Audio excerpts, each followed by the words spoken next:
way back in the 70s, early 70s, 70, 71, 72, when this entire process of the statehood was happening. Clear, defined kind of geographical lines or boundaries in some areas were not marked. And that led to a lot of kind of confusion and left too many things, open.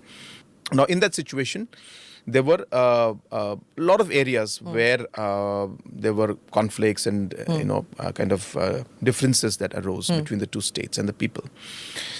So way back in 2011, 2012, the then government then put up a study, and they drafted a report which showed 12 areas of differences. Now, whether right or wrong, whether they left out some areas or whether they took certain areas which were not meant to be in the areas of differences, whatever the case may be, 2012 report by the then government was made, and which was officially of approved in one way by both the state governments at that time. So we have to work with those documents and those areas of differences. So basically, it's just the tension and the non-clarity of the lines and the different activities that take place, and everybody feels nahi to mera hai, nahi mera hai. So what is the solution to this? So in these 12 areas, what we did was we realized that every area is not as complicated as the other ones, and hence what we have done is that now with the Assam government and the now Assam Chief Minister, we are working closely. We talk to each other in a very, very formal as well as an informal setup. And we try to see how we can come to a conclusion. And 6 areas we have been able to come to a sort of a conclusion. And now these surveys are taking place to mark the border areas which we're defining. So Geological Survey of India is working in that line. But 6 areas we have more or less kind of come to some conclusion as to what would be the way forward. The rest of the 6 locations are the slightly more complicated ones. And so we are still in the phase of discussing on how to move forward. But I think what is important to note is that, this cannot go on forever.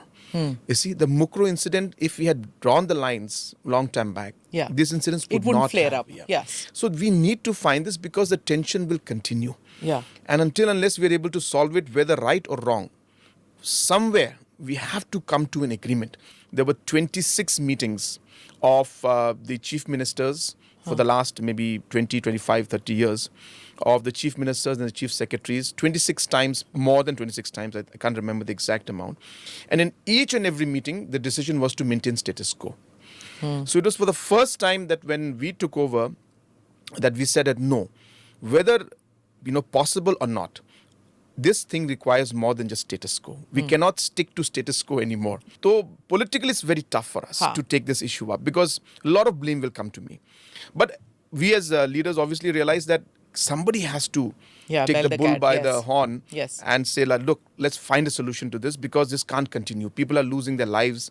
Thankfully, now we have a decent understanding at the Is Himanta on the same page as you? Yes, he is, absolutely. Okay. And Government of India also is on the same page.